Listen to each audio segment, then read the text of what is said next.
Joining me in studio right now with Old Tucson and the Arizona, there it is. I can't read my own writing sometimes. The Arizona Sonora Western Heritage Foundation. Joe Camarillo, how are you, sir? I'm doing great. Thanks for inviting us on the show. Right. Oh, man. And then joining us on the phone with the Arizona Civil War Council, I believe he's the president, Dave Williamson. How are you? Yeah, that's me. Right on. Thank you both for being here. We have Civil War Days coming up at Old Tucson. OldTucson.com, February 10th and 11th, which is 11 days from now. So that'll be very exciting. Dave, I want to start with you. So I understand with the Arizona Civil War Council, it's your job to make sure that things are hysterically correct. Yeah, hysterically, not historically. Right. Well, whatever works. We like to have fun with history, right? Yeah, no, I mean, we just love history, and Arizona has such fascinating history, and believe it or not, there was a lot of Civil War history back in the 1860s that happened in Arizona, so it makes it really interesting for us, and we just want to make sure that people know about that history, and spread the word, if you will. Yeah, absolutely. So a lot of us know that I think it's the westernmost battle in the Civil War was fought at Picacho Peak. I think a lot of people know about that. But is there more to Civil War history in Arizona than just that? Well, I mean, the story real briefly starts, obviously Arizona's declared a territory in '63 by Lincoln. Mm-hmm. The Confederates are being blocked in the east by a blockade, so they decide if they want any European imports, they're going to have to go to the west. So they look towards Texas, New Mexico, Arizona, California as a way to connect with the ocean. And so they basically move into New Mexico and then into Arizona, and take over Tucson, and the Union forces get word of this. And most of the Union forces had already left to fight back east, of course, so there was very, very few. But they started what was called a California column that came across from California, from Yuma, and they had that famous battle at Picacho Pass in April of '62, and the Confederates realized that they were very outnumbered, and so they retreated through Tucson with the California column following them, and then decided to just pretty much get out of town, head out of the state, or the territory at that time. And so then they went through Dragoon Springs, which is a real famous spot, and then over Apache Pass, where they encountered the Native Americans there, and there were a couple of big battles there that happened in late 1860s. So there's a lot of really interesting history in this part, the southern and southeastern part of Arizona, that is fascinating to us. That is fascinating. Especially, I didn't know that they ran into Native Americans and had battles with them, too. So were the Native Americans pro-North, or did they have their own agenda going? What was up with that? Well, they had their own agenda. This is Cochise and his band. Yeah. And obviously they don't want any settlers anywhere in their territory, Okay. So they saw the opportunity to get the Confederates when they were moving out of Tucson and heading back across, towards the east, and so they took full advantage of that.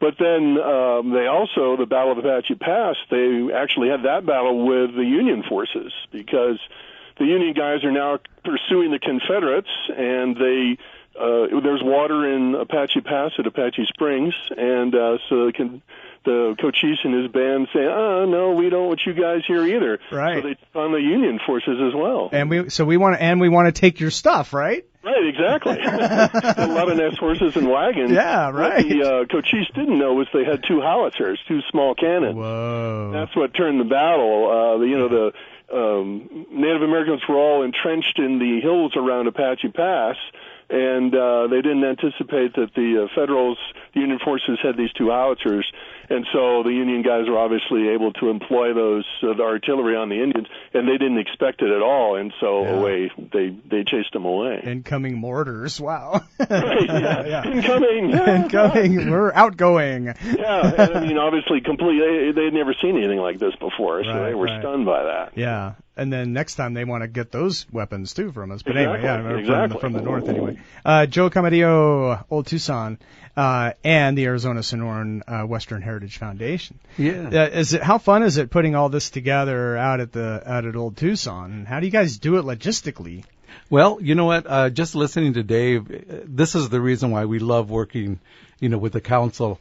We also work with the Southwest Living History Association, and they're also a group of reenactors. They're all terrific. They know their stuff. They know their facts. They do make it as authentic as possible. Logistically, it is a challenge, but we really have created an atmosphere that is really conducive to doing this type of event.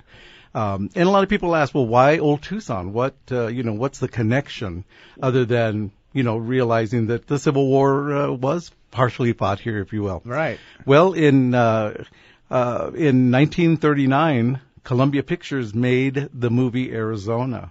The movie Arizona takes place in the 1860s in Tucson.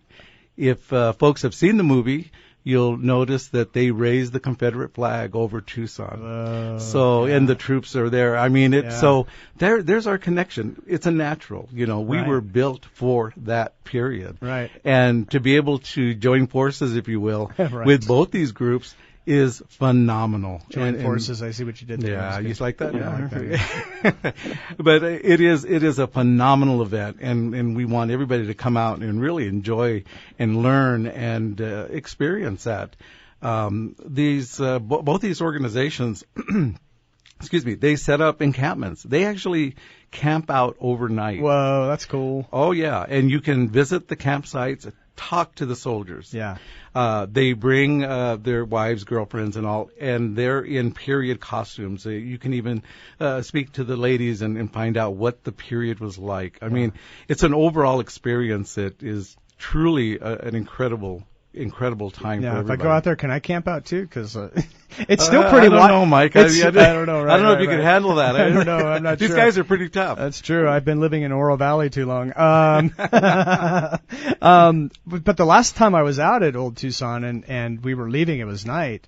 It was for Chuck Williams' movie. Amazed by You, the premiere he had out there. There you go. And when I was leaving, I heard a whole bunch of coyotes in the not too far distance. Yeah, they're on our staff. Yipping it up. They're on our staff. We pay them awesome. well. Yeah. No, that's their land out there. Yeah. Coyotes run wild, and we have special events out there, and we hear them as well. And you know what? Our guests are fascinated with that. They just talk about feeling like you're really in the authentic Old West. It really adds to that. Well, I just love it there anyway because you go through Gates Pass to get there, which is beautiful. It's beautiful out in the desert, and it's raw and wild out there, and it's pretty close to a desert museum and also a national park. The Sonoran National Park. So. I mean, it's all going on out there. Now, for Civil War Days, February 10, 11, oldtucson.com.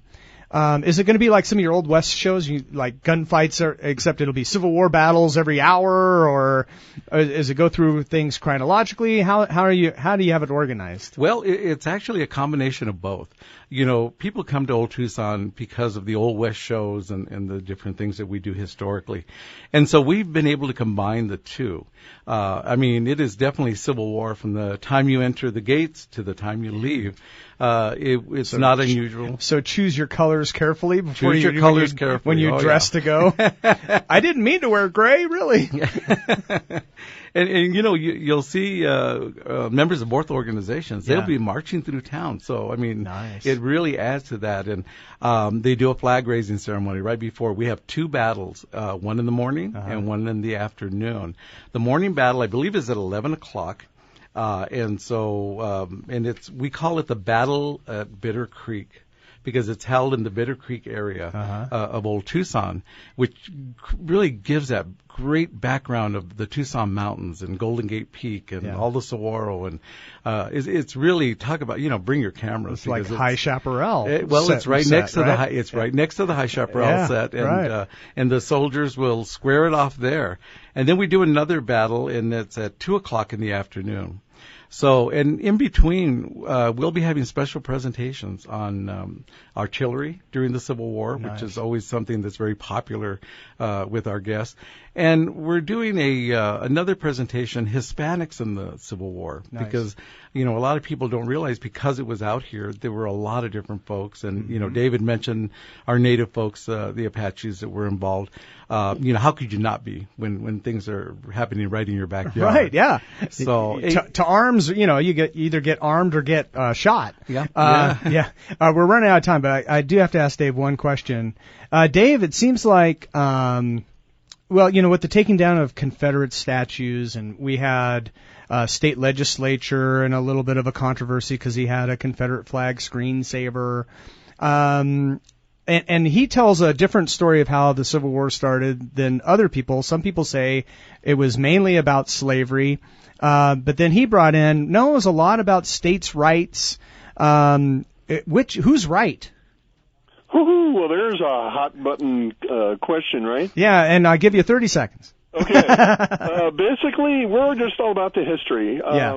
It is what it is, and good things were done, bad things were done, but it's all about the history, and you can't whitewash or change one thing or blow towards a political wind just because that's what's happening now. You got to look at this in the period that it was in the 1860s and what was going on in the country back then. Right. And that's what's really important to us, is to give the whole picture and educate people, and then they can make the choices that they want to make as to, how they feel about that. Sure. But it's our history. It's the United States history. And that's what's important to us, is just to get the word out and keep people interested in this, because, what do they say?